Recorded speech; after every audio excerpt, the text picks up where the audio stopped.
আসসালামু আলাইকুম ভাইরা, সবাই কেমন আছেন? আশা করি সবাই ভালো আছেন। মুই আলহামদুলিল্লাহ ভালো আছি। আপনারা সবাই মনে করতেছেন খাওয়ার ভিডিও কিরফিনে দিতে আসি।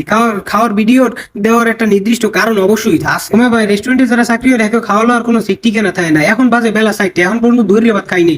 এই 4টার পরে খাইতে বইছি। সামনে অনেকগুলো গেস্ট বইয়ে রয়েছে। কেটা কোন সময় কি চাইয়ে বই হাইয়ার ফিনে হ্যান্ড গ্লোভস পরিয়ে খাইতে বইছি। যে কেউ ডাক দিলেই সাত করিয়া হ্যান্ড গ্লোভসটা খুললে দর্দমু যে কি লাগবে ম্যাম বলেন। ভাই একটু পর পর খালি কইতে চাই excuse me excuse me excuse me. হন্তে হন্তে আমার ভাত কোন সময় খাইতেছি কি করতেছি মুই কিছু কইতে না। হেরফিন একটু পর পর পানি ঢালিয়ে খাই যাতে তাড়াতাড়ি খাওয়া যায়, তাড়াতাড়ি হ্যাগো ধারে যাওয়া যায়। হ্যাগো যদি দেরি হয়ে যায় হেলে হ্যাঁ চাচাসি কি করবে, হেয়ার ফিনে তাড়াতাড়ি যাইতে হয়। আমাকে মূলত খাওয়া দাওয়ার কোনো সিস্টেমই নেই। আজকে এই কামটার কারণ হইলে মোর লগে যে ছেলে হে গেছে বাড়ি ছুটিতে, মুই আনে আল্লাহ সামনে আল্লাহ আসি, আমি খুব বেকায়দার অবস্থার ভিতরে আছি। ভাই প্রত্যেকটা রেস্টুরেন্টের মানুষেরই এই অবস্থা, ঠিকমতো খাওয়া দাওয়া করতে পারে না, খাওয়া দাওয়ার টাইমে ঠিকমতো করতে পারে না।